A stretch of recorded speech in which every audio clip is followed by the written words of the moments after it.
So welcome everyone. It's so nice to see you all again.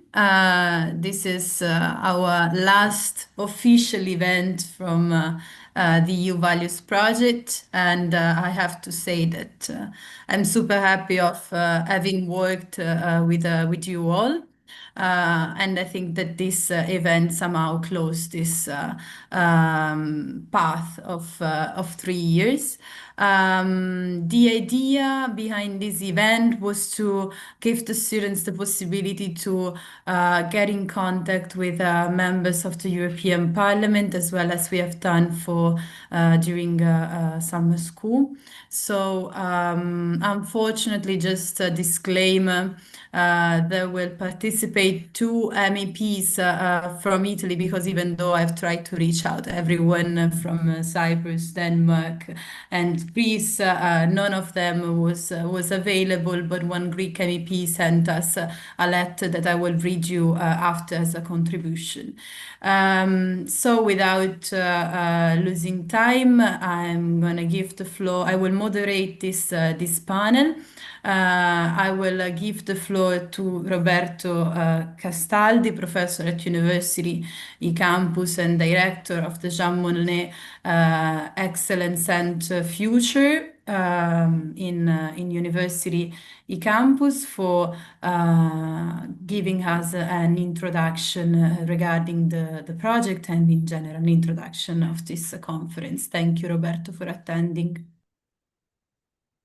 Well, thank you, Sara, for all the work you have done in this project. Of course, here I'm mainly in my capacity as the academic coordinator for EU Values. It was a great pleasure to do this project with all the schools. I think it was a very interesting activity to have a university cooperating with schools from various countries, and I hope that the activities we provide in terms of training for the teacher, of teaching materials, of the summer school, of the webinar, and so on, was helpful in bringing European issues into the classes, into the schools, towards the students. This was the overarching goal of EU Values, and I hope you are all satisfied with the activities we have done, and I hope this can also be the platform for further cooperation in a new project, a new network, also involving other schools, other countries, working together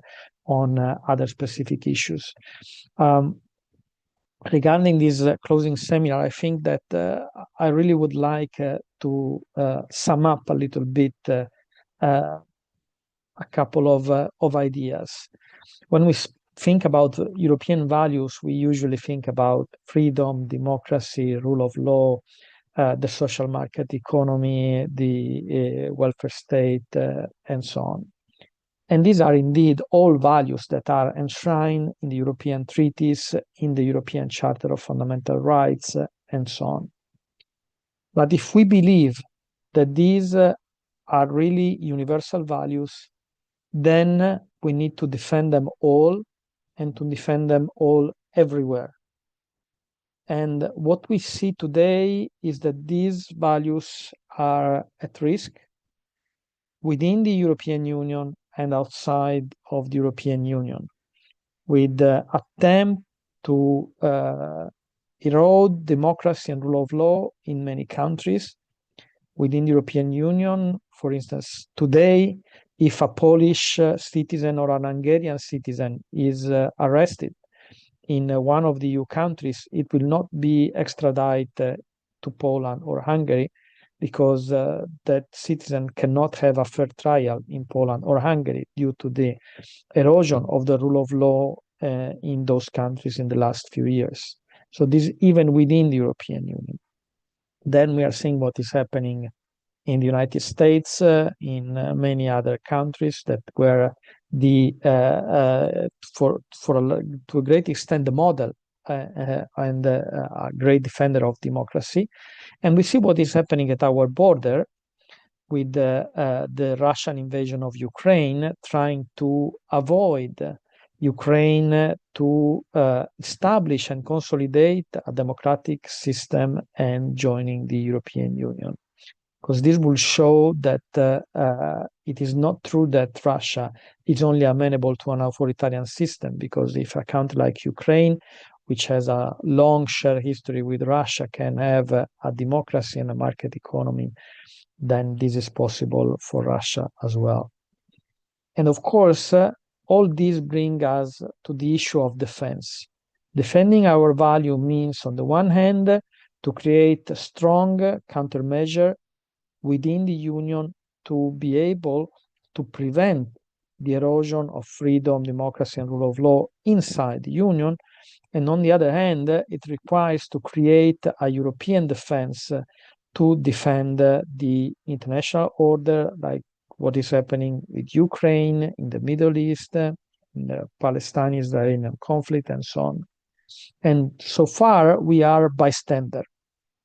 We are watching what is happening at our borders without being able of doing anything at all. But this is not because we cannot do anything, because we don't have the means, but because we don't have the will to unite Europe and make those potential instruments that the EU has available. The Russian economy, the GDP, is smaller than Italy's. So if the European Union was serious about the defense of Ukraine, its economic might, if it was put on the scale, would turn the balance of power in that conflict. The European Union is the main trading partner for Israel and the largest donor for Palestine. So it has economic leverage to be used, but it doesn't have a foreign security and defense policy. And this is why we are bystander, hoping that somebody else, the US, Erdogan, the Pope, whoever passed by, makes a deal, makes a compromise, makes a mediation, because we are unable to do that because of our division. And what is happening today with this division is that we are wasting time, resources, and more importantly, human lives in those conflicts because of our inaction. And so the alternative that we are seeing today in our debate is between a national rearmament with the NATO countries that have agreed to reach 3.5% of GDP for defense, plus another 1.5% for infrastructure that can be used at military level, like roads, train, and so on and so forth. So up to 5% of GDP. But the reality is that this national rearmament will not increase the security of Europe, will not provide us with a real deterrent capacity towards Russia. And the reason is that we are paying the cost of national sovereignty. The 27 EU member states together spend for defense 33% of the United States with a 10% capacity. This means that over 2/3 of our defense expenditure do not produce anything at all in terms of defense and security. And the same applies to other crucial policy field.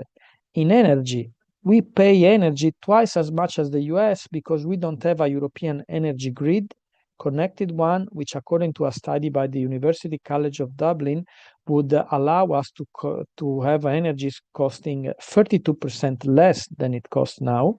And we don't have common buying of the energy. So we are competing against each other between European countries to buy gas or oil from Algeria, Mozambique, and so on and so forth, while all their pipelines come to Europe. So they can only send their gas and oil to us.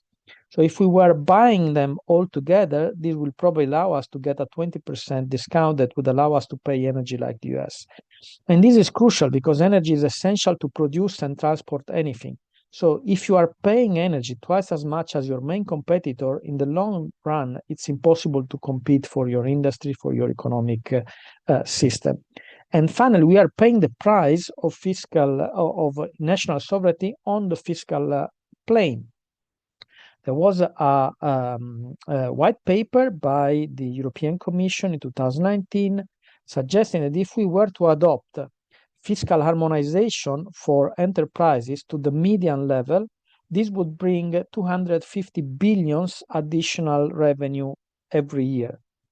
And this is not revenue from the normal industry enterprises, not your shops that will pay this, because this will hit essentially those huge multinational enterprises that move their fiscal residence to Luxembourg, Ireland, the Netherlands, those countries that are a sort of fiscal paradise in Europe. So, because it's not the restaurant, the shop that moves their fiscal and legal seat, of course. So, by keeping national sovereignty on defense, energy, and fiscal policy, basically we are losing a huge amount of money. We are wasting our defense expenditure. We are paying energy twice as much. We are renouncing to 250 billions of extra revenue per year, which would allow us, according to the Draghi report, to finance the environmental transition, the digital transition, and the creation of a European defense. So these are the costs of national sovereignty. And I believe that if the European citizen were aware of this cost and were put the choice, do you prefer to keep national sovereignty on this free issue, or do you prefer to share sovereignty at European level so that you can spend less on defense and have a real deterrence capacity towards Russia? Have joint buying of the energy from abroad and the energy grid complete, so that when we produce wind energy from the north or solar energy from the south, it can move across Europe to fulfill the demand. And if you want to have a European fiscal sovereignty that allow us to regain these 250 billions of basically tax eluded by the big multinational, I think that European citizens would go for a European shared sovereignty. And this is essential to give the Union the means to protect us and to protect our values in a global world where only continent-wide states matter, like China, the US, Russia, India, and so on. So this is the big challenge we have ahead. If we are serious about our values and maintaining our values, defending those values, we need to create the means to do that. And the only way to do that is by creating a shared sovereignty at European level on this crucial policy area that would allow us to defend our values and our interests in the world and to contribute to provide global public goods. Because what we are seeing today is the collapse of the old world order created after the Second World War, because the material basis of that order are not there anymore. In 1945, the United States accounted for 50% of the world GDP. In 1973, the G7 was created and it was 50% of the world GDP. Today, the G7 is 30% of the world GDP and the BRICS is 32%. But the G7 is declining and the BRICS is increasing. But many of the BRICS are out of the main international organization decision-making bodies, from the UN Security Council to the International Monetary Fund to the World Bank and so on. So they go against this order, which is West-centric. And we like to think this about a fight between democracy and authoritarianism, but it is not. Because within the BRICS, there is the largest democracy in the world, India, and the fourth one, Brazil. So it is not a fight between democracy and authoritarianism. It is a fight for a new world order. Of course, Russia and China are authoritarian regime, that's clear, but India and Brazil are not. So the issue is more complex. The issue is the need to give a seat at the table to these emerging powers, to accept a world order that is more balanced, more pluralistic, and that can provide the world public goods. So when we think about a European shared sovereignty on this issue, we need also to think about a way to create these instruments at European level, to use them to create a new world order. For example, creating a European defense, we can put part of it at the disposal of the United Nations, applying the Chapter 7 of the United Nations Charter, which was never applied, that asks member states to put permanently at the disposal of the Security Council and the General Secretary some troops So if the Union was to create a European defense, it could put some troops at the disposal of the UN in exchange for a reform of the UN that would give the EU a seat in the Security Council. And this would create an incentive for the other members to do the same, put troops at the disposal of the UN, and for other regional organizations like Mercosur, the African Union, ASEAN, to do the same, to have a seat on the table.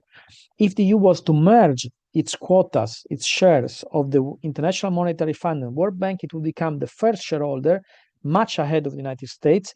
So we would decide the policy of this organization. We could use this power to reform them and give a seat on the table also to India, Brazil, and these new emerging powers, to make them more open and to have these countries on board on the new international order to provide the public goods of investment for the poor countries, stability, and by contrast to climate change and so on.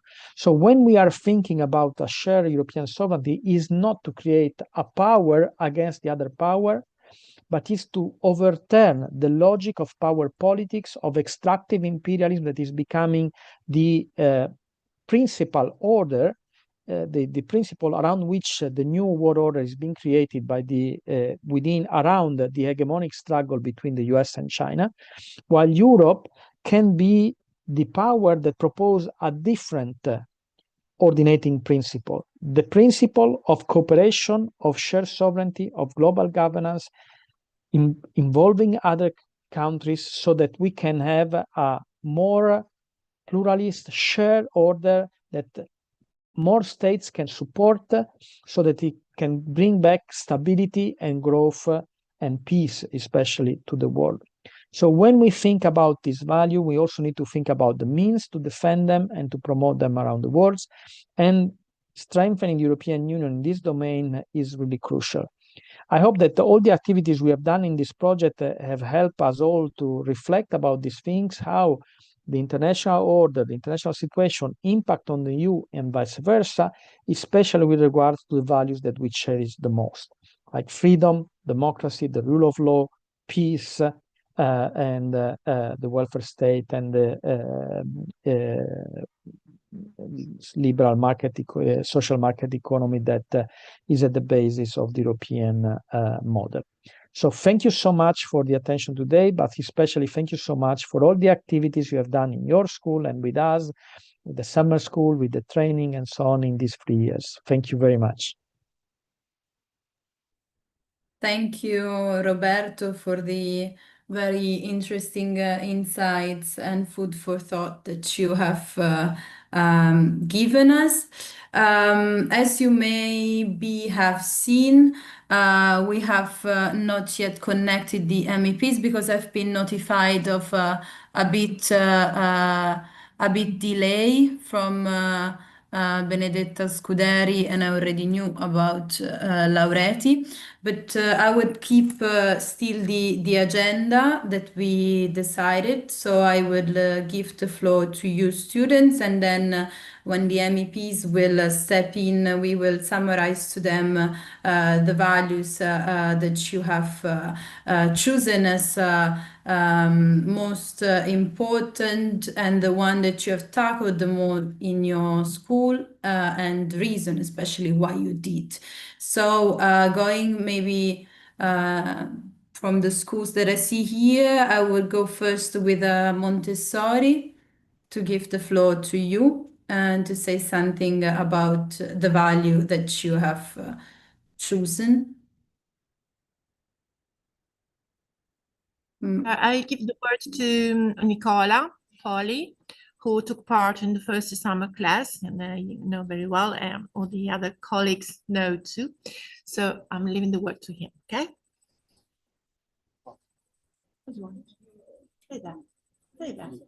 Yeah. I think so. Hello. So I'm Nicola. I participated in the Jean Monnet Erasmus project in 2024, and it was really a wonderful opportunity and experience to participate in.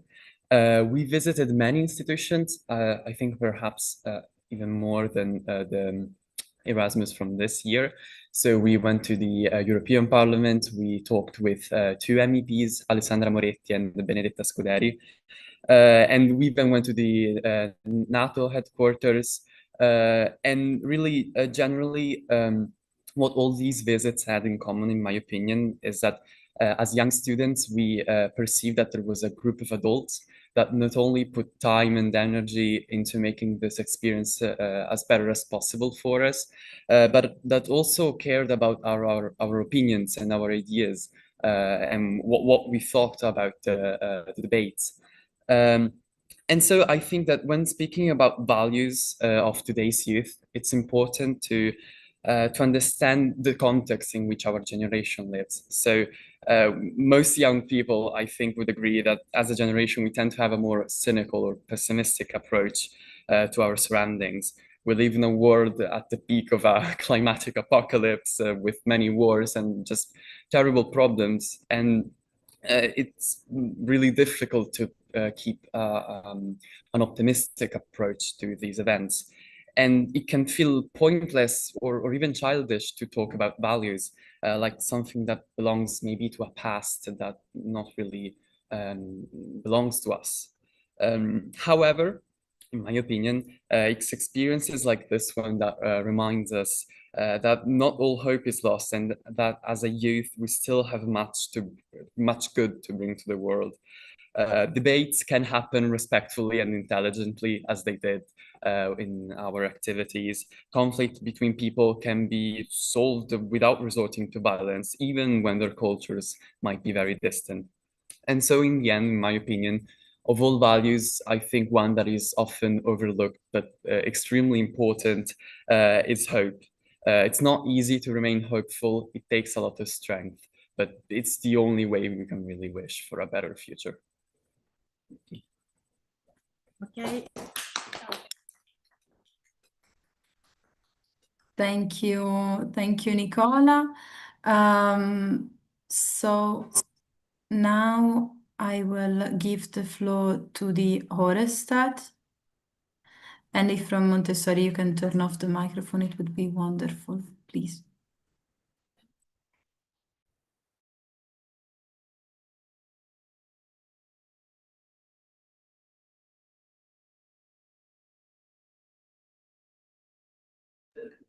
Yes, we are on in a minute.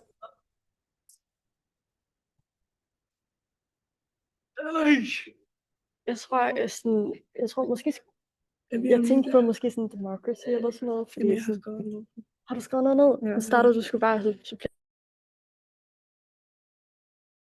Oh, okay. Hi, so I was on the EU values trip this year, where we, as Nicola said, that we went and visited all these EU institutions and learned a lot about the EU in like general. The value that we have chosen is democracy and equality. Democracy is very important in the EU because it's important that everybody gets listened to and like that everybody is equal within the EU. And equality is an important value because of like the fact that it's something that's been like a lot of issues with earlier, especially when right after the EU was founded, there wasn't like a lot of equality between both genders and in ethnicities. And that was then the equality was put in a treaty that was in the Treaty of Rome, which was signed in 1957, which made sure that there was the principle of equal pay for equal work. And hi, my name is Liv. I participated in the EU values trip in 2024, so last year, and I'm currently in my final year at Ørestal Gymnasium. We believe that democracy is a very important value for the EU because that the EU doesn't really work if you don't participate in the democracy. So it's especially important for this voter participation.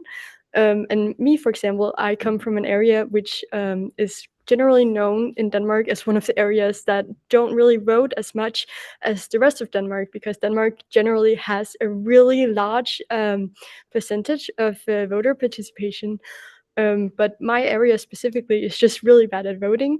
And I know that there's a lot of other places throughout the EU that is just as bad as my area. And I think that's a really sad part of the EU. And I think that's why it's so important that we also have a focus on the democracy and participation. That's kind of our values. Thank you very, very much for your contribution. And then Arta, please. Hello, everybody. I'm giving the floor to Paraskevi to tell you a few things about what we've done so far.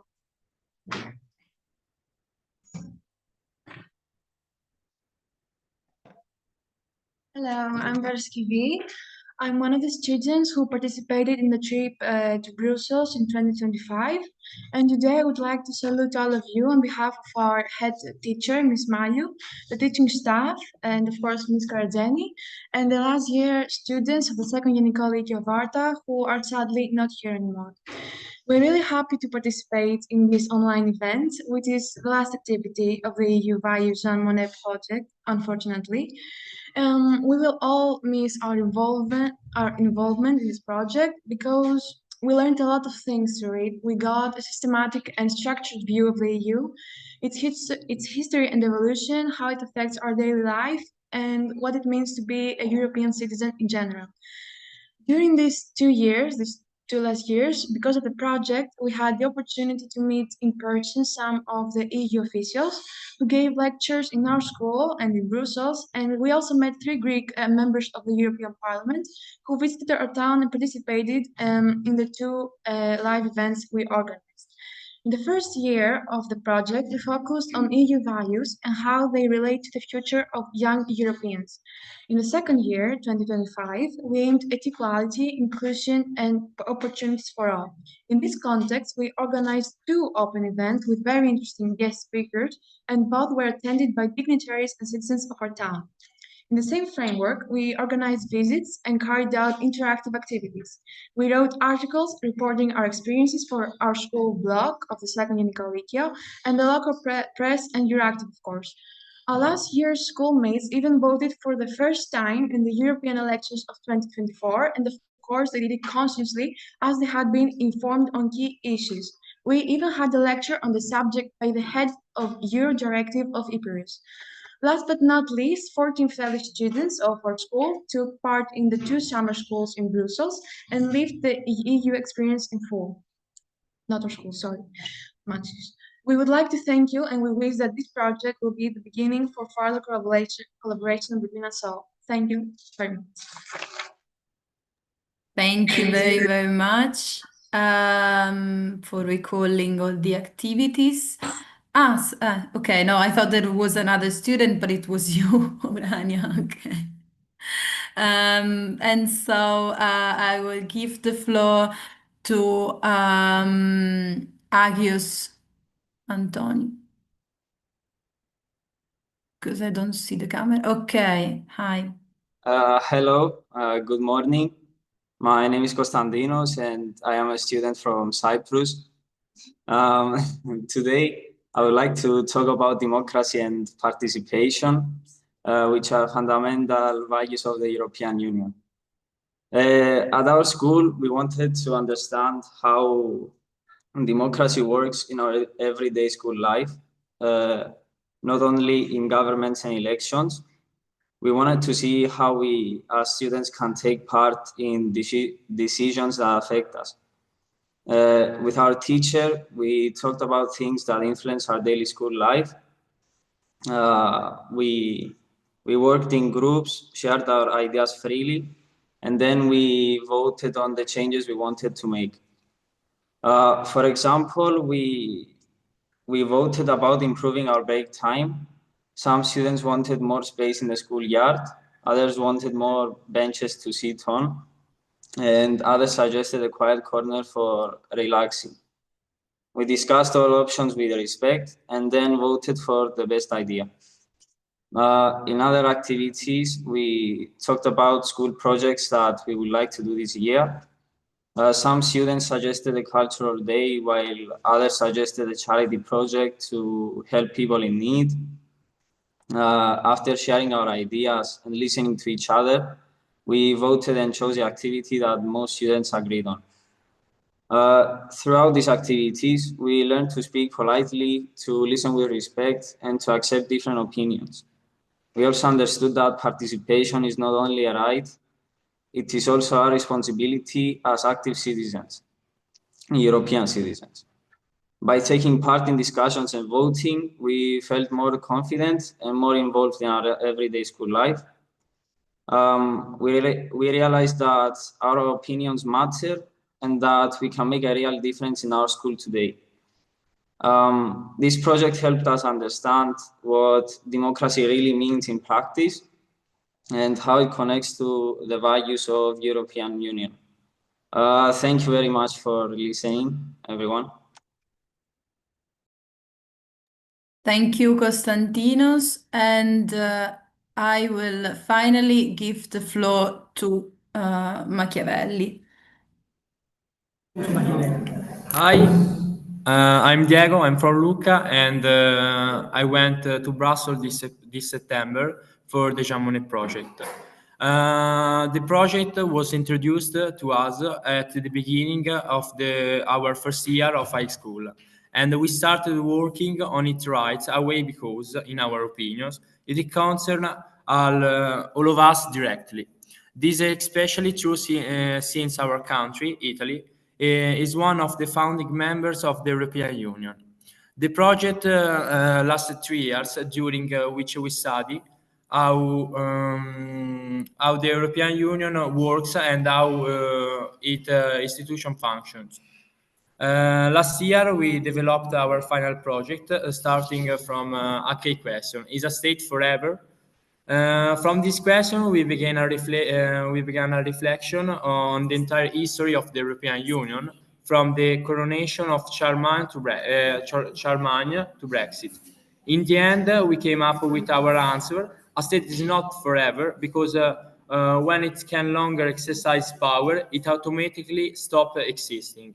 This is also a risk that may appear when a state joins an international organization. We also reflect on which values European youth should rely on: democracy, equality, peace, the protection of the rule of law, sustainability, and education. Thank you very much. Thank you, Diego, and thank you all for having prepared this intervention. Of course, we will then tell the MEPs again. So just to notify to you, to tell you, have been notified that Benedetta Scuderi will join us 11:45 to noon. And Lauretti is also expected after 11. So in the meanwhile, I will give the floor to Roberto to sum up a bit and give also a feedback about your inputs. And then we will see the contribution from Brando Benifei, MEPs from SND, and we will read the letter from Kefalo Giannis from MEP from EPP. And then we will have our first external speaker, let's say, Dominic De Vesa, who is a former member of the European Parliament. But before Roberto, I give the floor to you for a brief feedback. Thank you. Thank you, Sara. Especially thank you to all the students for their intervention and for the work they've done in these 3 years and in the summer school we have made, to which you made reference. Indeed, the goal of the summer school was to provide you with a direct experience with European institutions. And I was actually very proud of the work you have done. I know that to some extent, all the summer school were very challenging for all of you, because we had a very, very intense schedule to try and provide an overview of the so-called business Brussels bubble in 1 week, trying to meet all the institutions, both the supranational one, like the Parliament, the Commission, but also the intergovernmental one, like the Council, with the visit to the permanent representation of the countries.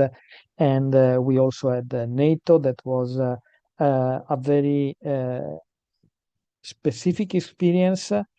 And we are also grateful to our partner CESUE that helped organize the visit to NATO, which doesn't have high school students as a target for their public diplomacy, but through CESUE, which is a think tank that is part of their target, we were allowed to have that visit, which I think was very interesting to see the NATO headquarters, to understand how it works in a time in which the role of defense and therefore of NATO and the relationship between NATO and the EU is very relevant. And then we also had a meeting with think tank, NGOs, and media, so like Euractiv, which is also our media partner for this project. So I think and I hope that this, I know, tiring, challenging, and tight schedule allow you to have an overview that can help you grasp the fact that we can have an impact.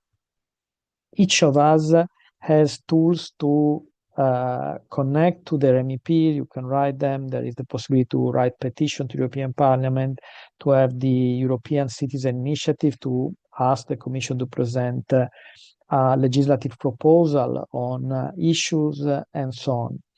So I would like to make 2 points regarding this experience. One regarding democracy, and one regarding defense and the future.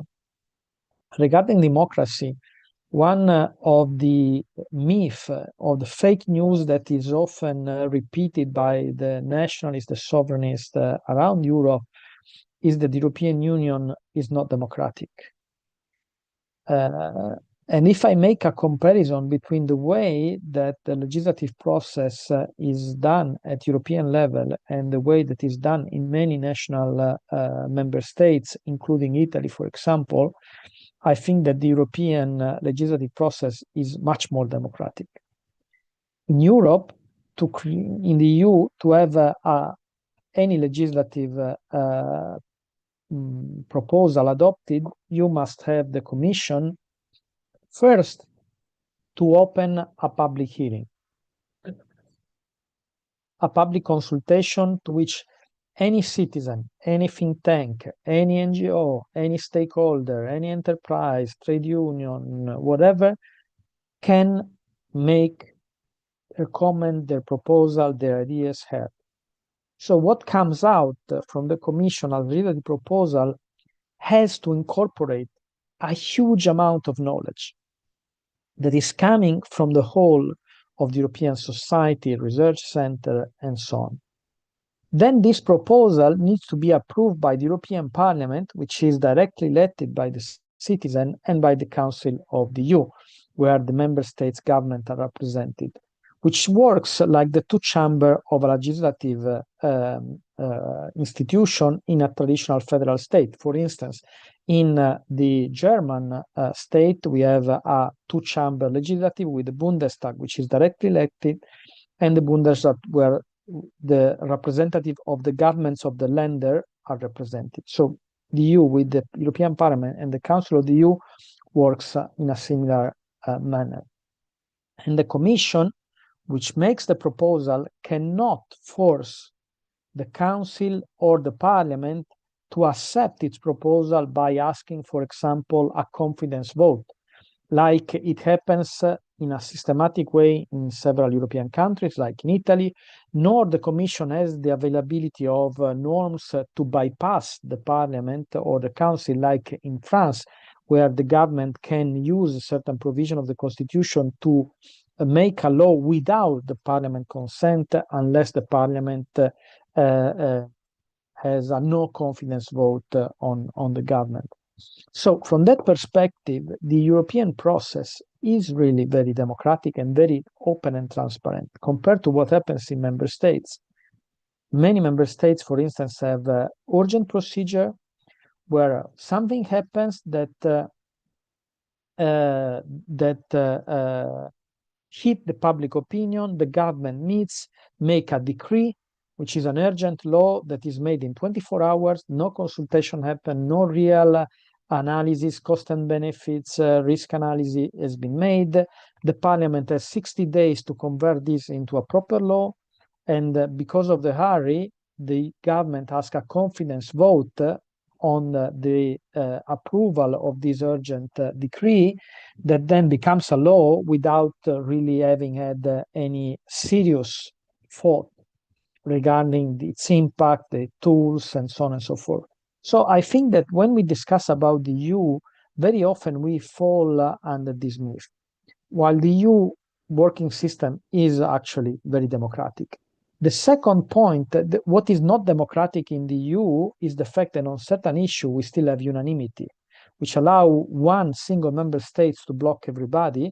And this is clearly non-democratic because the basic principle of democracy is majority voting, and for the EU is qualified majority voting. And the very second point is about, we show you NATO as well, because of the international situation and importance of defense. And it's clear that NATO approved in 2024 a new strategic doctrine, the new force model, which says that in case of Russia attacking a NATO country in Europe, we must mobilize 300,000 troops in a month, and all these troops have to be Europeans. The Americans will not mobilize in the first month at all. And today, the Europeans are not able to mobilize 300,000 troops in 1 year, in 1 month, even if we have many more troops than that, but only 10% of our troops can actually be mobilized and implemented in action. So what we need is to strengthen the cooperation between NATO and the EU, allowing the EU to use SHAPE, the command and control center of NATO, because we don't have one, so that we can create a European defense as a European pillar of NATO that can provide us with a real military capacity, a real deterrence capacity to ensure that Russia will not attack a NATO, a European NATO country, as many intelligence agencies suggest risk to happen by 2030. So this is a great challenge that puts at risk all our values together with our independent social model and so on. So I will stop here so that we can have the 5 minutes break we had planned, and thank you so much for all your interventions. Thank you, Roberto, again. And yes, we can have 5 minutes break. In the meanwhile, we are waiting for the other speakers to come. I please you pray to be back at least 3 minutes before 11, so literally in 5 minutes. Thank you very much and see you in 5 minutes.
Hello, I hope you are all back. In the yes, I see connected Camilla Laureti, but I know that she will join us in 15 minutes. So they have prepared everything in the office for intervention. In the meanwhile, that we wait in these 2 minutes for Dominic Riveza to come, I would like to share with you and read the contribution that Mr. Kefalogiannis from Greece have sent to us. So just, I think that you should see it. Maybe I can also put it in a better layout than this one. Let's see. No, this one I cannot fit. Okay. So Mr. Kefalogiannis is from, as I was saying, the European People Party. He was supposed to come, but unfortunately he couldn't. So he wanted anyway to give us some words. So dear students, these dear young Europeans, I would have very much liked to be with you in person today. Unfortunately, due to professional obligation at the European Parliament, I could not be there. Still, I wanted to send you this message because you, the new generation, are at the heart of everything we are working for in Europe.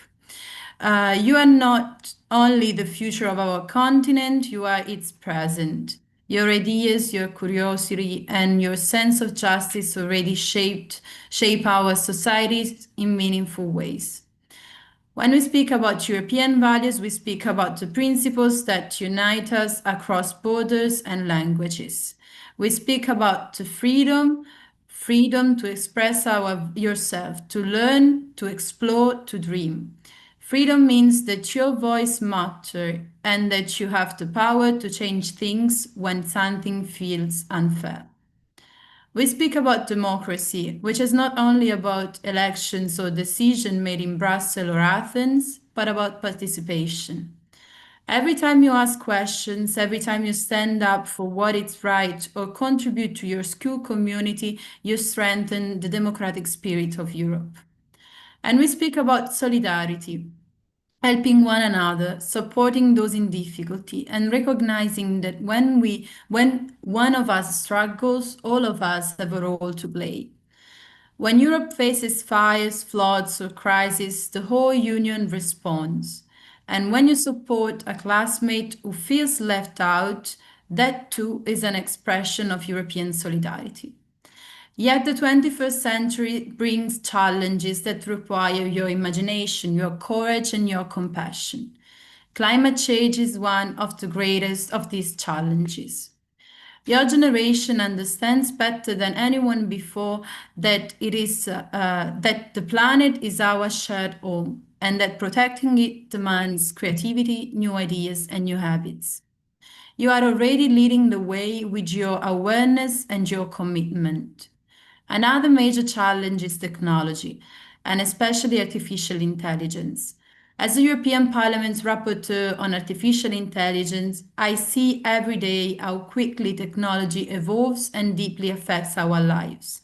AI offers tremendous opportunity to improve medicines, enhance education, protect the environment, and make our society more inclusive and efficient, but it also demands responsibility.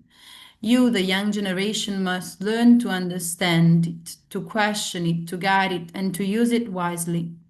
Artificial intelligence should never replace your humanity. It should empower your creativity, your empathy, and your values. In a world full of information and misinformation, your ability to think critically and to act responsibly online is most important than ever. At the same time, peace and cooperation remain essential. Europe was built to secure peace after centuries of conflicts. Even today, the world is not free from tension and instability. Your generation has a vital role to play in promoting dialogue, understanding, and unity, values that are more important now than ever. My dear friends, even though I'm not physically with you, I want you to know how deeply I believe in your potential. Europe needs your kindness, your questions, your courage, and your dreams. If you carry the values of freedom, democracy, and solidarity into the challenges of the 21st century, and if you embrace new technology like artificial intelligence with wisdom and responsibility, then the future of Europe is truly in very good hands. Thank you, Manolis Kefalogiannis, Member of the European Parliament. So in the meanwhile, I saw that Mr. Dominic Ruiz de Veza joined us. Thank you for joining us. Dominic de Veza is the president of the Union of European Federalists. He's also a former member of the European Parliament.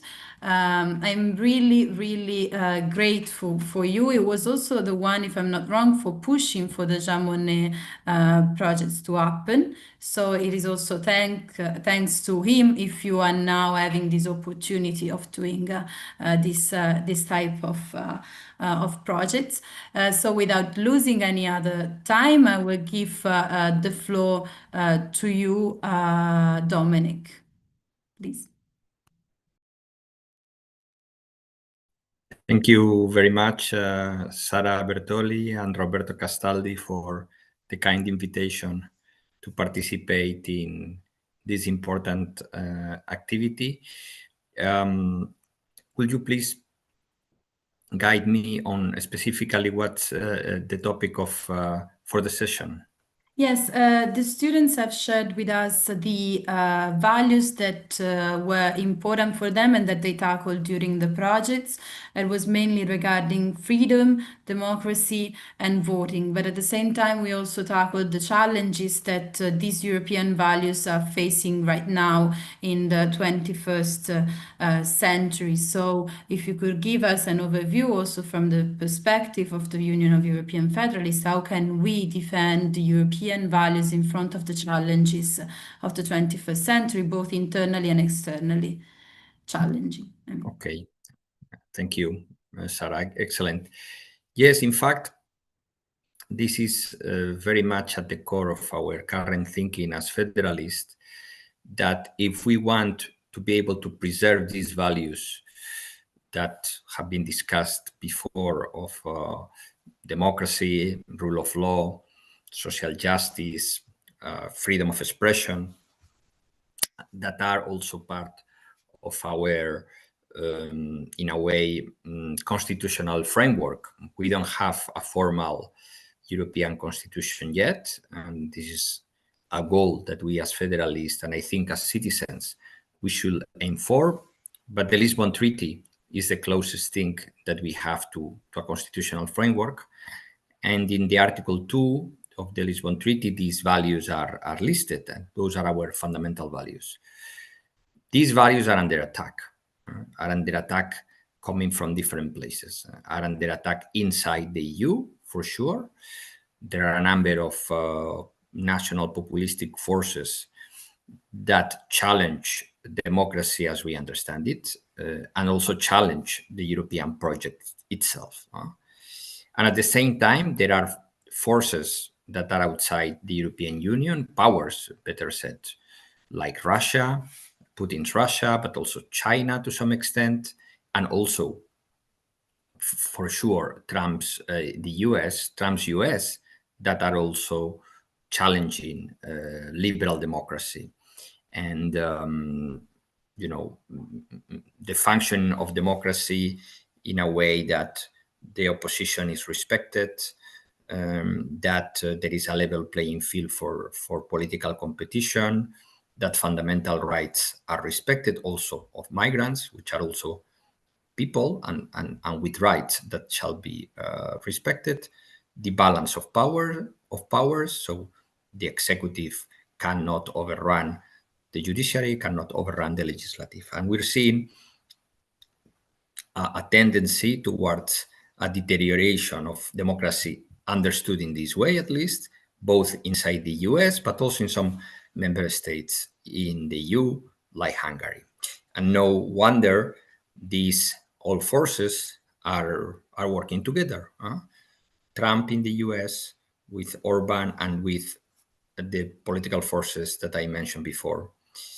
When Vice President of the US, J.D. Vance came to Munich a few months ago to the security conference and basically expressed his position and that of the US against EU as such, and the EU understood as currently we understand it, it was clear that Trump was challenging Europe in 3 different dimensions, not only on trade, as we know, and economic relations, not only geopolitically in terms of his disengagement or ambiguous position vis-a-vis the security of Europe and NATO, and also, as we've seen also these days, the support to Ukraine, but it is also a cultural challenge, a different set of values.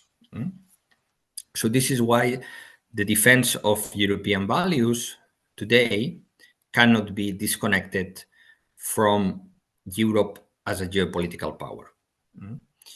A power that is able to defend a different vision of the world, different from Trump, different from Putin, different from Xi Jinping. This is to say a vision of the world that is based on values, on rules, on multilateralism, on cooperation. And what we are understanding now is that we cannot defend these values at home, also against foreign interference, against manipulation, against disinformation, against propaganda, but also abroad with this different vision of the world, against continental empires that want to create a world of spheres of influence. We cannot do that if we don't have geopolitical power. And this is a challenge, but also a difficult realization for many people in Europe. Because of course, as you know, we created Europe, or the European Union rather was created after 1945, not as a military power, precisely as a power for peace, as a way to create a Kantian peace among EU members, among European states. And this we achieved. But we never thought of ourselves as a united Europe, as a traditional, geopolitical power that tries to use the power of its military or the power of its nuclear arsenal, if we were to have it, to impose our views, our interests to the rest of the world. This was never the project.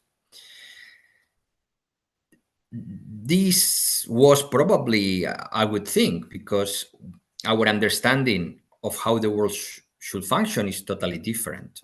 We never meant to be a power that enters into rivalry with other powers, only in fight of particular interest.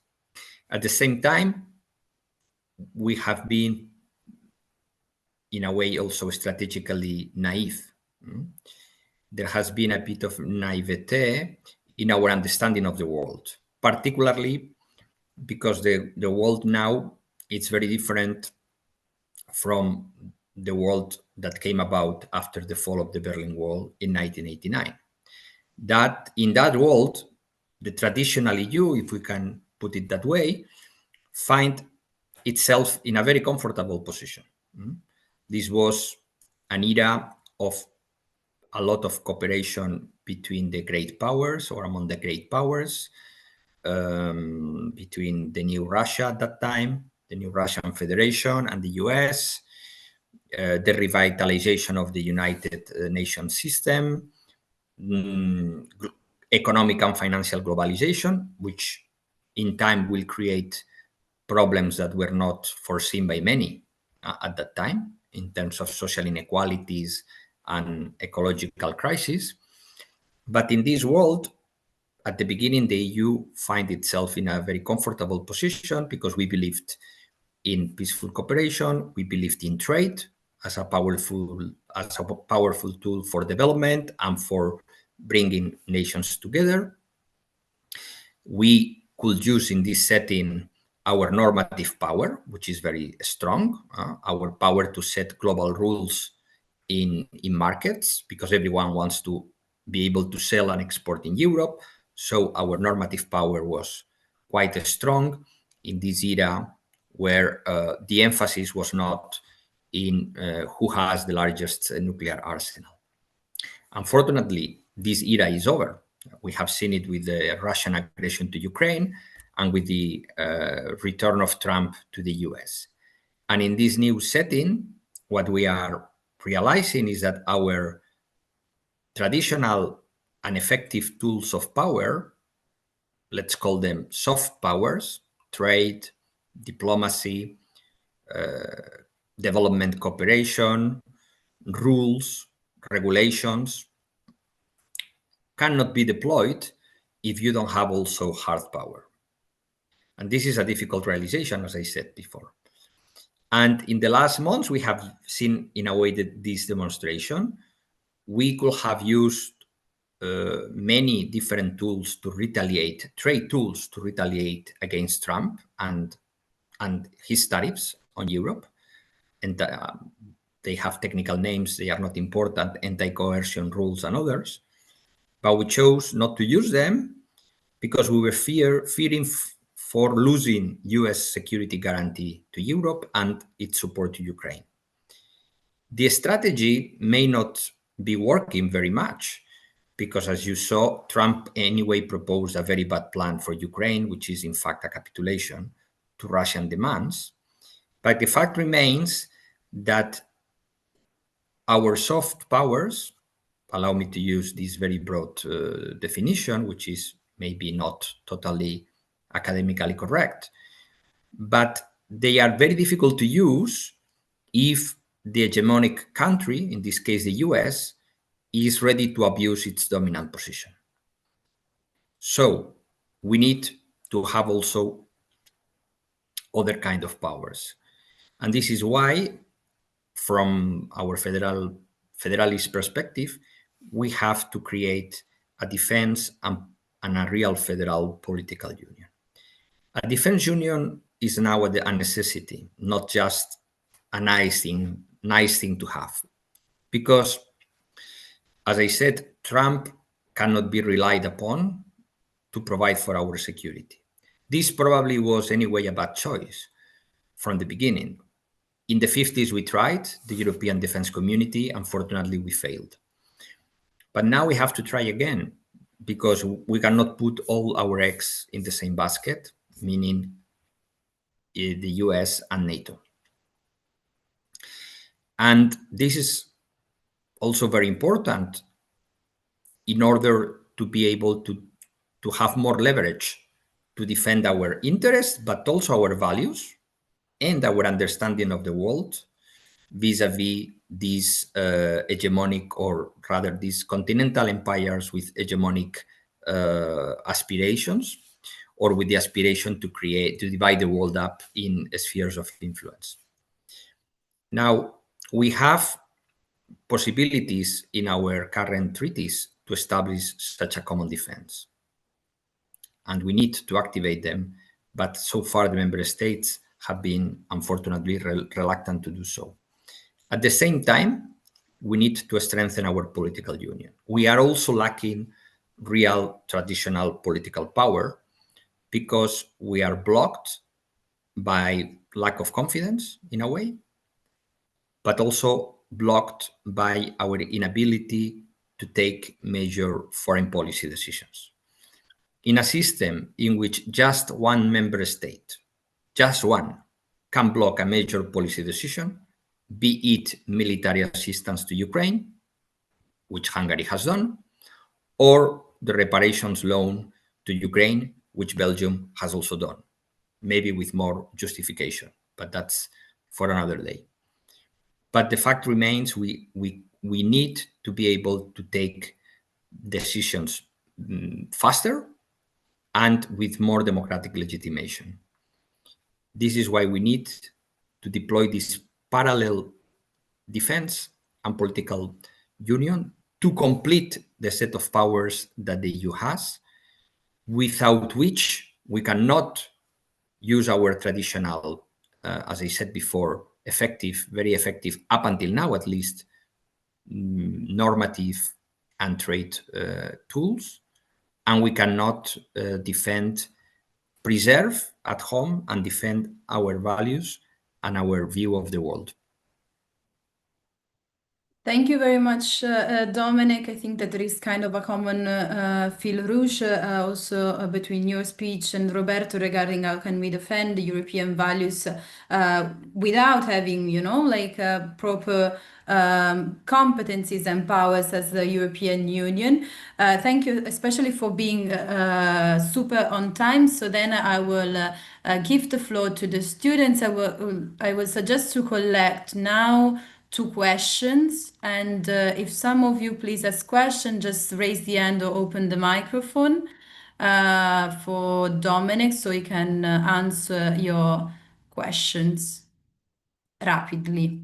Open the microphone, please. Πού έχει raise hand? Sarah, can one of my students ask a question? Definitely, it is the time for the students to ask the questions. Okay.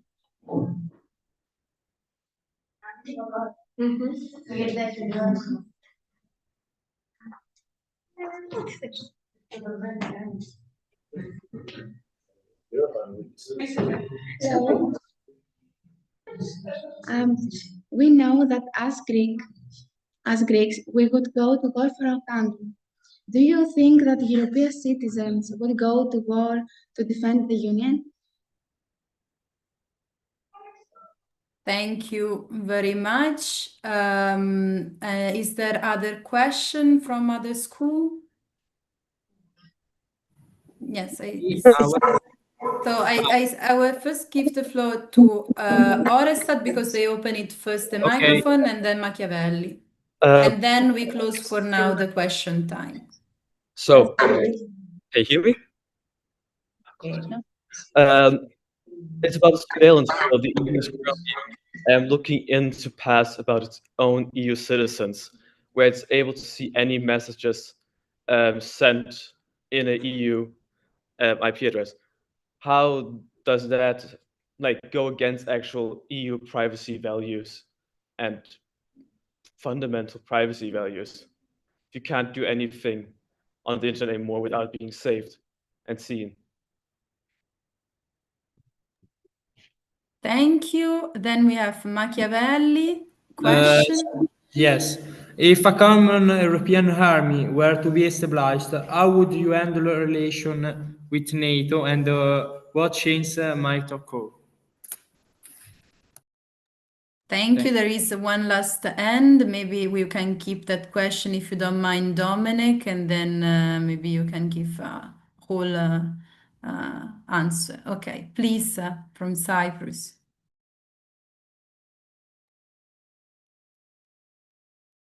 Good morning, all. My name is Theodora, and I'm so happy to be here with you. So Cyprus is going to hold the presidency of the European Union in 2026. And I would like to ask you, how can this presidency help young people and students in Europe? Thank you very much, you all. And now I give the floor to Dominic again for answer your questions.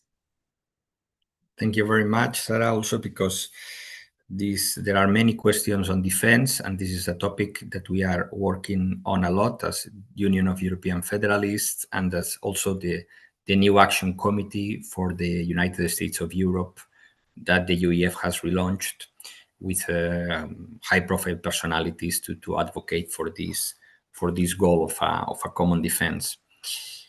Of course, there is always a question if member states will come to help another one that is a victim of aggression.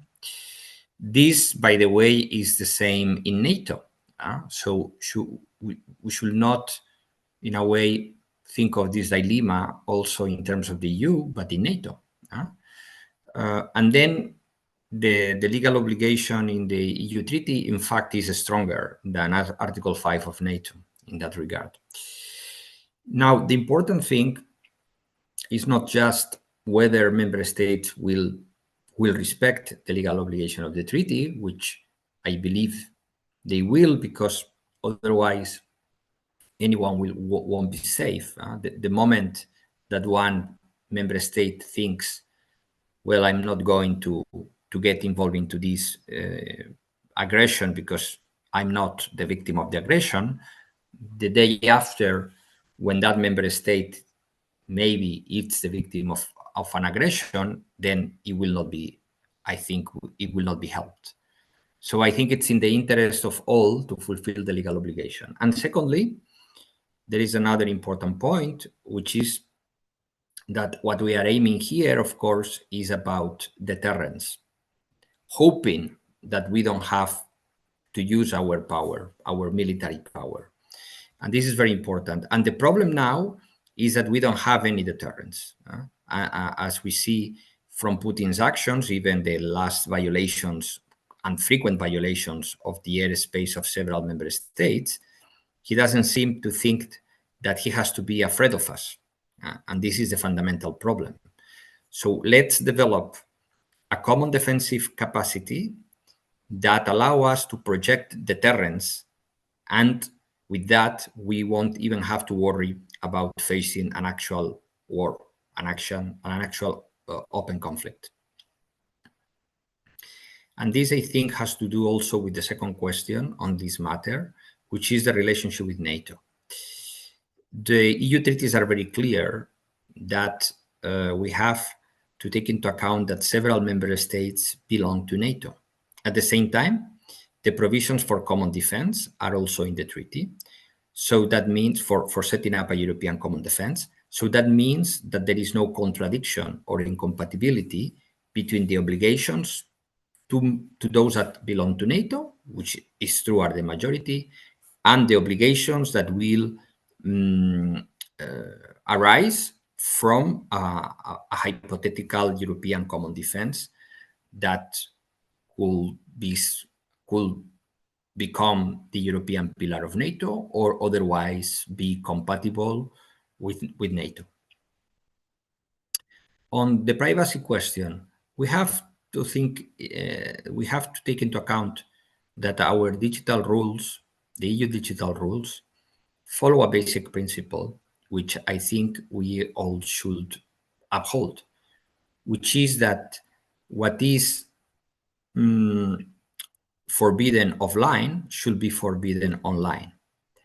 So if in the offline world we don't allow, people to insult, to engage in hate speech openly with other citizens, and this is a crime in most member states, then the same should not be allowed on the internet under the cover of anonymity. So I think that's a fundamental principle that we must uphold. And regarding the presidency of Cyprus of the Council of the European Union, I think it can do a lot for young people. I hope the Cypriot presidency focuses a lot on housing, which is a big problem in many member states, and this is affecting above all young people. So we really need to have a European housing policy, which has not been the case up until now. Only member states have been active in the topic, and with not, I would say, great success. And then I think there is also an opportunity to foster education for EU citizenship, which is, I think, important for young people. And there are concrete things that the Cyprus presidency can do, like encouraging the Commission to use all the training and education opportunities that are funded by the EU, including the European Social Fund, but not only, to introduce a module on European citizenship education that can be accessed, but the millions of young people that benefit from training and education opportunities, whether it's Erasmus+, European Social Fund, and the European the Solidarity Corps.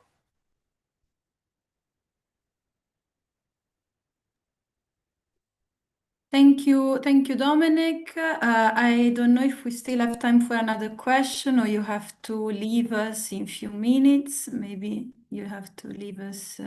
I have to leave in 3 minutes, but if it's very fast, then it's only one. Is it a very fast question? Is that?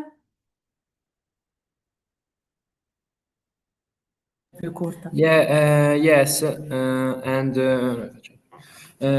you think the European integration should move forward or slow down? Why? And if a European state were to be created, how would you the internal uses of individual countries be managed?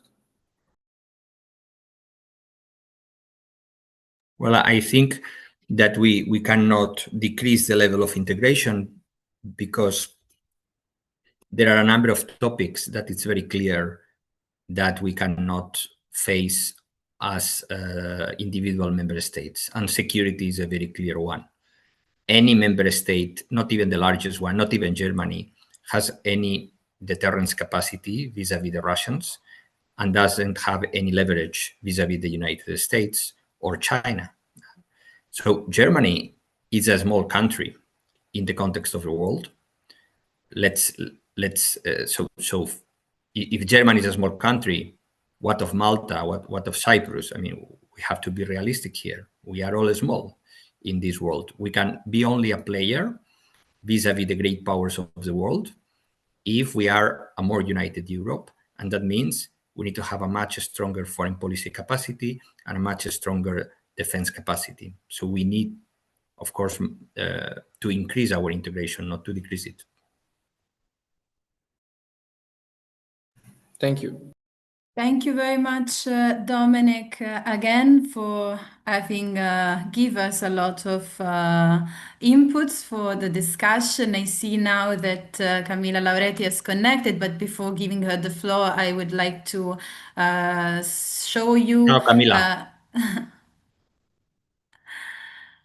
I would like to show to you the video message that Brando Benifei, member of the European Parliament, has also sent to us. If for you, Camilla, it's fine, we can go in this way. Perfect. Yes, of course. Thank you very much. So now I will share with you the video. Just let me know if you can hear the audio because I'm not very practical with the...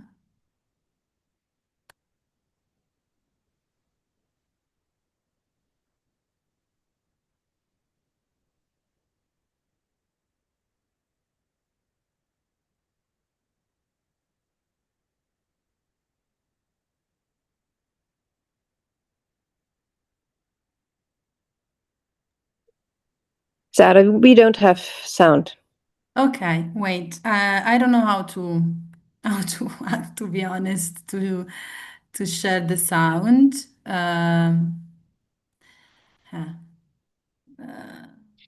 So may I propose that we move to Camilla Lauretti and we thank her for connecting her, and then we'll ask Luca in the meantime to find out the way to show later Brando's video. Okay? Okay, for me it's okay. It's okay for you? For me it's okay. Definitely, yes. Okay. So first, let's introduce you. So thank you very much for taking part and joining us in this online conference for the Jean Monnet Project European Values led by University Campus. So Camilla Lauretti is member of the European Parliament from the group SD, as you can see from behind.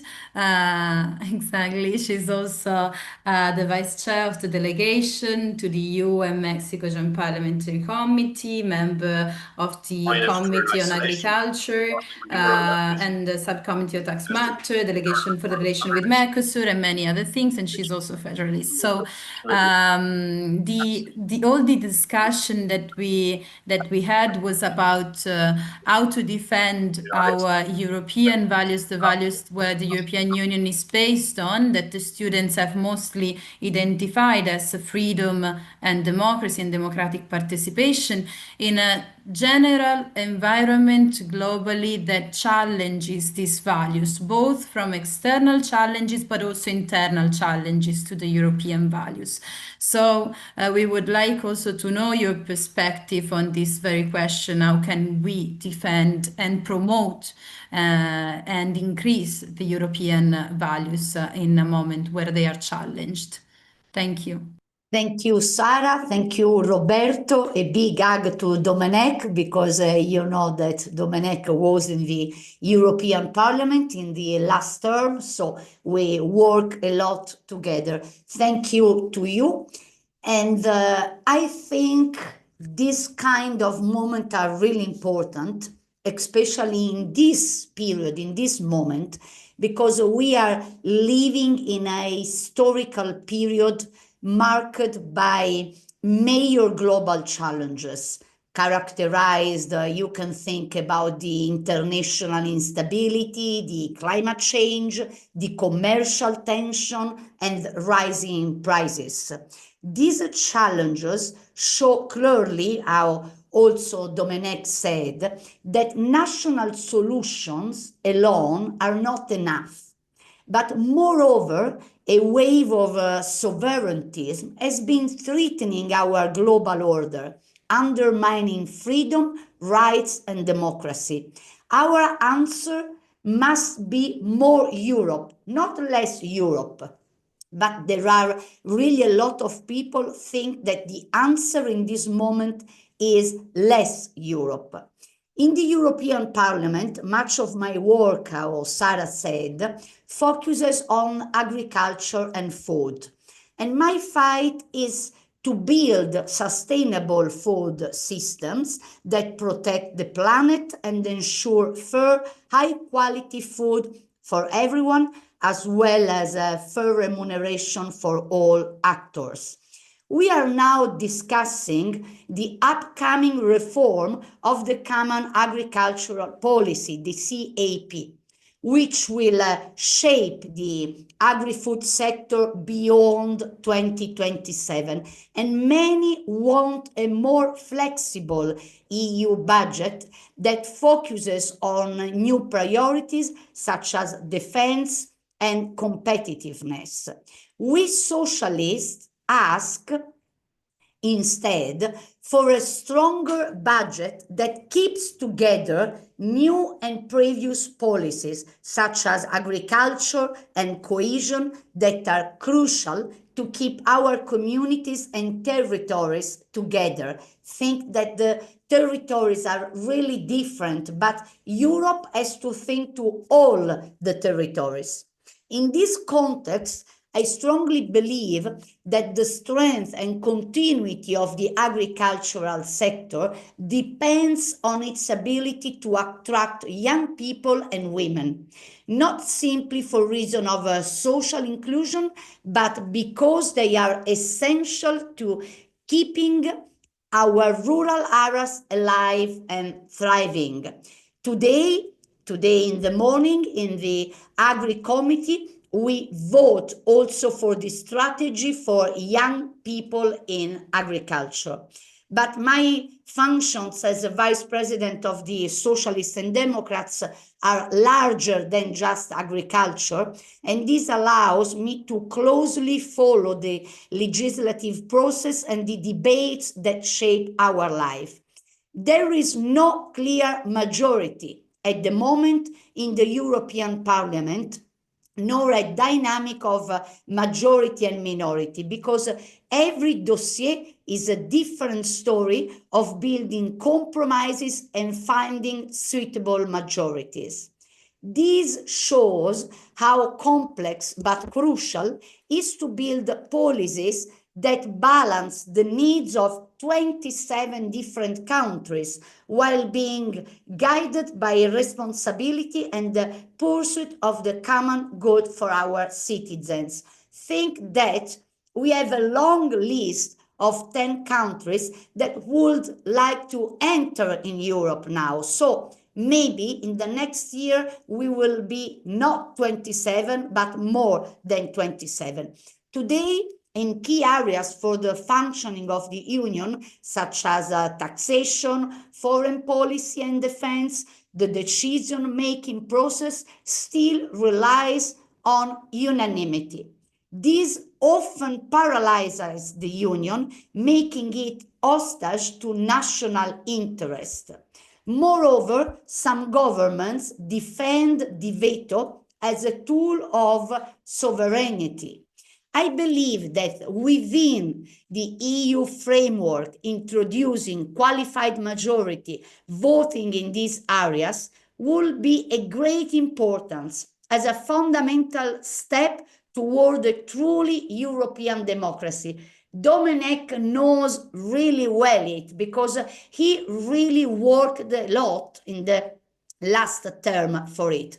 But in this term, the things are really different because the sovereignism are really worse than in the last term. In an era of global challenges, our moral and political compass remains the Ventotene Manifesto. I don't know if you never been in Ventotene, but if you can, go there. It called for a democratic federation and identified national sovereignty as the root of Europe's wars.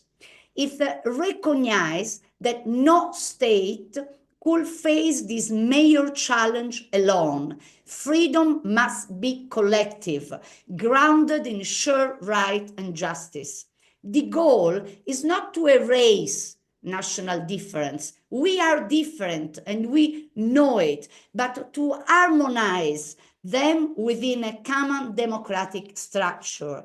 As young people, as you, I encourage you to know Europe, experience it, participate in it, taking advantage of programs like Erasmus Plus and the European Solidarity Corps. Also, Domenech spoke about it.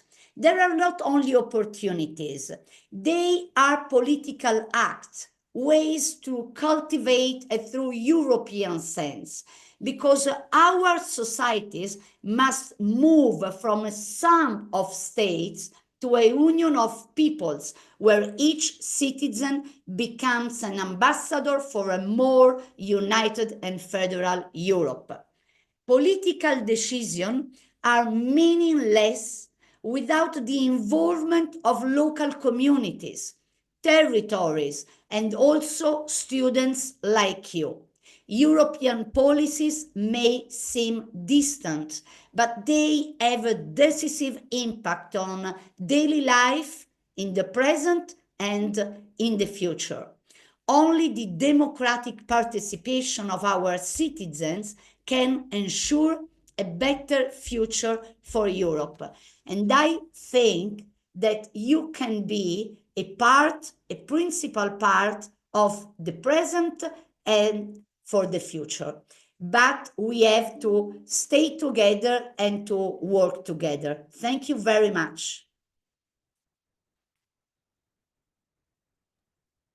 Thank you very much, Camila, also for telling us about the current work of the European Parliament. Really, many thanks.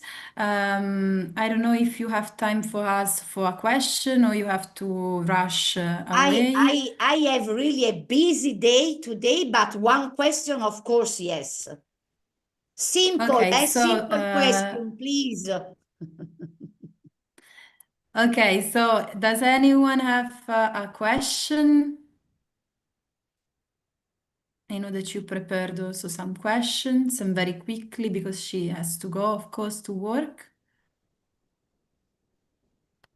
We have one.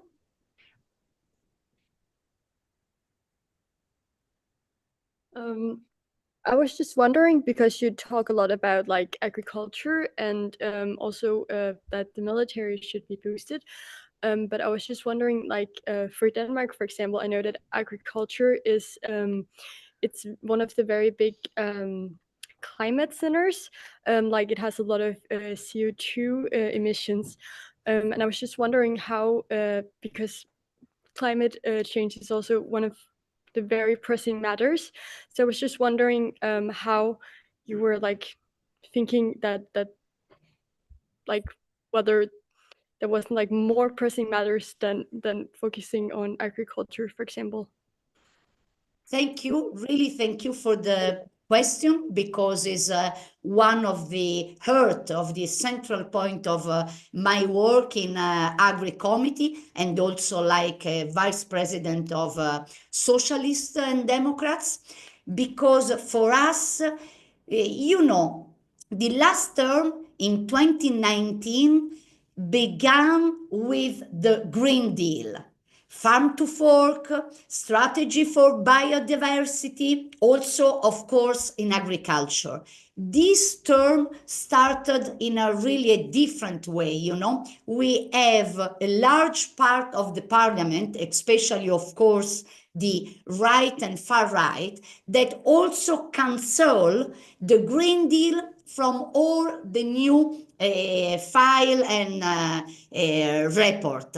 But for us, the agriculture and environment, agriculture and sustainability has to go together in the same line. And sometimes in the parliament, especially between Agri Committee and Envy Committee, are one against the other.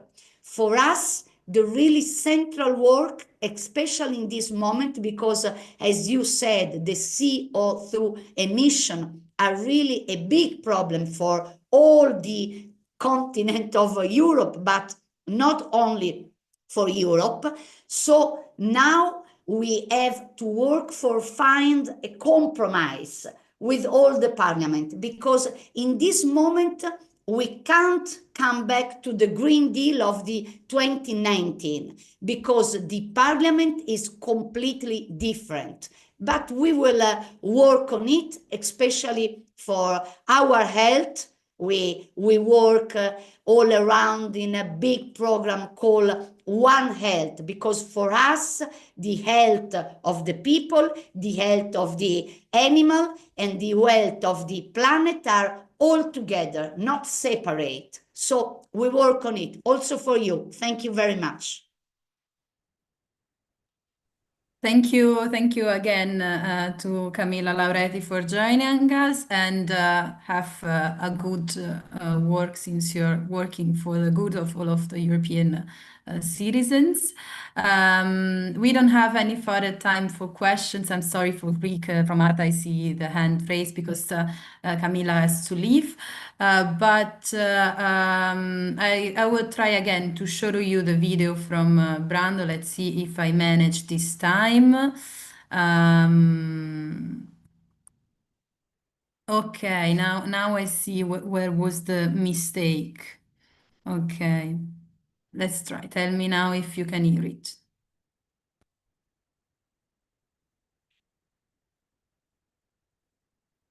Grazie dell'invito, mi spiace di non poter essere con voi né online né in presenza, ma provo a dare comunque un piccolo contributo. Mi chiamo Brando Benifei, sono un parlamentare europeo alla terza legislatura al Parlamento europeo, sono stato quindi eletto nel 2014, nel 2019 e nel 2024. Sono un rappresentante italiano al Parlamento europeo, e sono membro del cosiddetto board del gruppo Spinelli, cioè sono parte di quel gruppo di europarlamentari particolarmente impegnati per la riforma delle istituzioni in senso federale, perché ovviamente qui dentro al Parlamento europeo ci sono idee diverse su quello che deve essere il futuro dell'Europa. Alcuni di noi pensano che si debba andare in una direzione di costruzione di un'Europa federale, come negli Stati Uniti abbiamo uno Stato federale, cioè il governo federale degli Stati Uniti, oggi guidato da Donald Trump, e abbiamo gli Stati. Noi riteniamo che il destino dell'Europa, ovviamente con le sue specificità, quindi con le sue particolarità che sono diverse da quelle di altri paesi, ma quindi con i suoi aspetti specifici, questa della maggiore integrazione, maggiore forza del livello comune di gestione delle problematiche, delle scelte, sia la strada giusta di fronte a un mondo pieno di conflitti, di problemi, dove invece oggi ancora, per esempio, la politica estera a livello europeo viene decisa a maggioranza. Ovviamente ci sono quelli qua fra noi che hanno idee diverse, legittimamente ci confrontiamo. In questo momento i valori europei sono sotto attacco e quindi ho voluto parlare del tema della mia idea, come di altri ovviamente, come ho detto c'è chi la pensa legittimamente diversamente, di costruire un'Europa più forte, perché io credo che nel momento in cui i valori di pace, di libertà, di uguaglianza su cui si è costruita l'integrazione europea, ricordiamo che è stata costruita come primo step dell'integrazione la comunità del carbone e dell'acciaio dopo la seconda guerra mondiale, per mettere insieme carbone e acciaio nei paesi della Francia e Germania, per evitare che ci fosse una gestione non condivisa delle materie che poi permettono di fare la guerra, di creare le armi, di fare quello che è avvenuto per secoli fra gli europei. Allora dicevo che di fronte a questo contesto dove l'Europa è nata nella storia della sua integrazione intorno a determinati valori a partire dalla pace, in un momento in cui la pace è compromessa in Ucraina dopo l'aggressione russa, così come a Gaza e in Medio Oriente nel suo insieme, ahimè, ma anche in altre parti del mondo, in Sudan, nei territori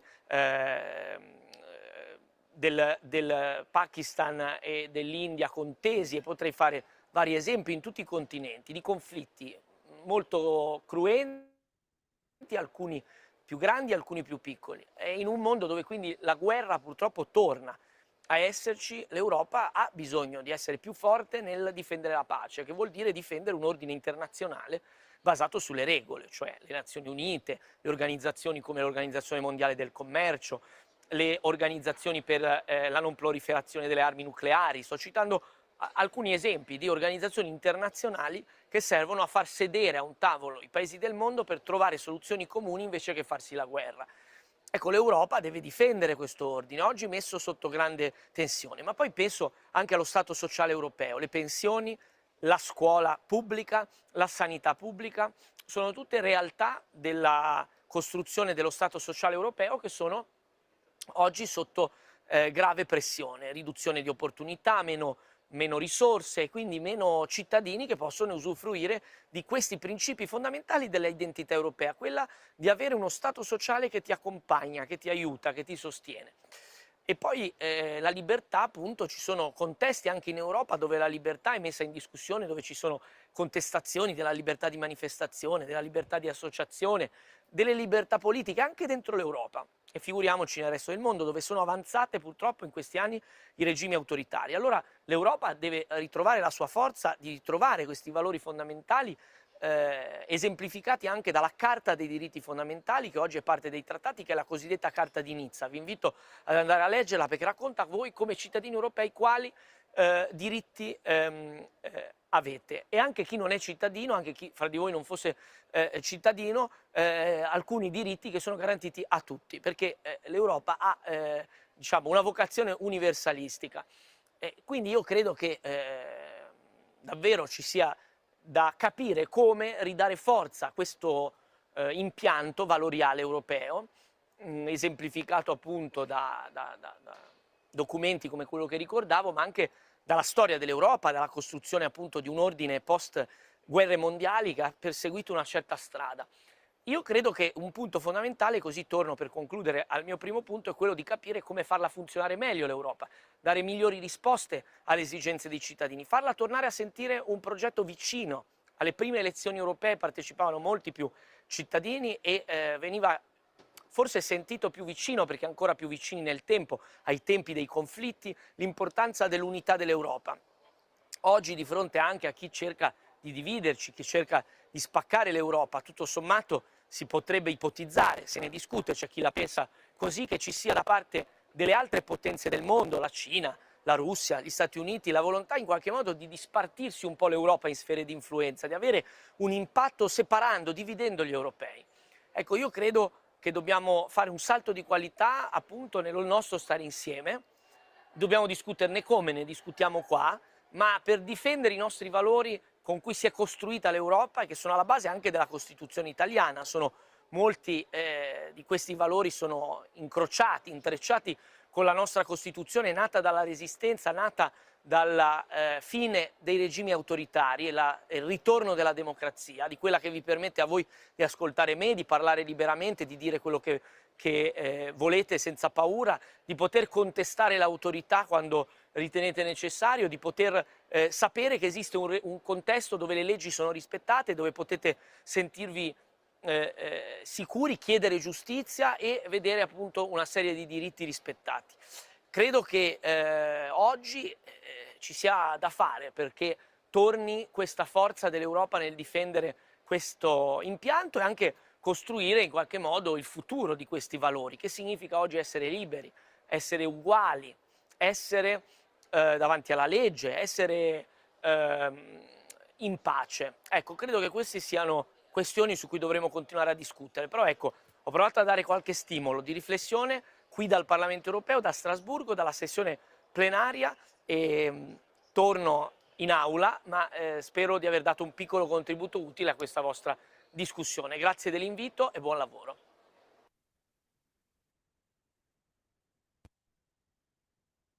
Okay, so this was a message. It was recorded last week, as you can hear from saying he was involved in the plenary in Strasbourg.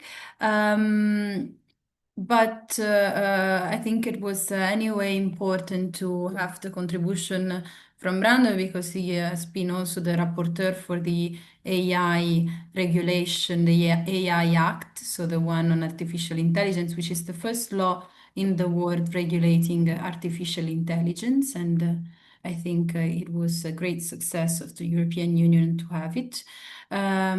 So first of all, now we are going to the conclusion because at 12 you have to go back to your class. Before leaving, I really just want to thank you all and thank all the speakers that we have had, because I think that from a young perspective, even though I'm of course less younger than you, but still younger than maybe your teachers, some of your teachers, let's say. I think that we really perceive more than ever this sense of fear, of uncertainty regarding the future, lack of security, which also means fear about external aggression to our continent. But I really think that we definitely have to first strengthen our values and defending the values of democracy, of freedom, to all those people who want to destroy them, to break them, such as, for example, the so-called nationalists. We see, unfortunately, in this project, we don't have people from Hungary, but instead, like they would have told you that now in Hungary, these kind of projects are kind of impossible because you cannot talk about the European Union in school, or you don't have the real freedom to manifest. In Italy, we are closer to that, but still. It is something that we have, I think, to defend in order also to have a better future, a safer future. So first starting from our values, and at the same time there will be, of course, the politician who will do all the work that they've said, strengthening the European foreign policy, the European defense and security policy, and so on. But us as citizens and you as students, I think that this is really your little grain of sand that you can bring to the European project. Before leaving you, I would like Roberto to give us two words to finish this conference. And again, thank you all for the participation. Thank you, Sara. Thank you all the school that participated in this webinar. That is also one of the final activity of our project. And especially thank you for all the work you have done in these 3 years. My hope is that you'll continue to work on the European issues. Also, after the end of the project, this was our main goal, to instill the idea that these are topics that deserve to be part of the normal activities of each and every school in Europe. And the Jean Monnet Network are a tool to help schools do that. This was our goal from the beginning. Of course, now we are finishing this project, but there is a new call to start new one. And of course, we are available to try and work with all of you to set up a new network on different specific topic on the EU, to find ways to continue to work together on European issues, because this is the key for making schools and the European education system a tool to help young people become aware of their European citizenship, of their rights, of their duties, of the multi-level democratic system in which they live, as very often we are tend to believe that we only have a national citizenship while we also are a European citizen. We must be put in the condition to exploit the rights and the opportunity that European citizenship install on all of us fully. So thank you so much for all the work you have done in these 3 years, and let's hope to continue to work together. This is very important. So have a nice day and a nice lectures and classes if you still have. And goodbye to all of you. It's been a pleasure. It's been a pleasure meeting you all, guys, and thank you for the great project and the very nice conference we had today. Hope to see you all again soon. Lots of kisses. Yes, We'll try. Thank you. We have to leave the meeting. Thank you. Thank you. Giving us this opportunity today. Thank you all. Thank you all.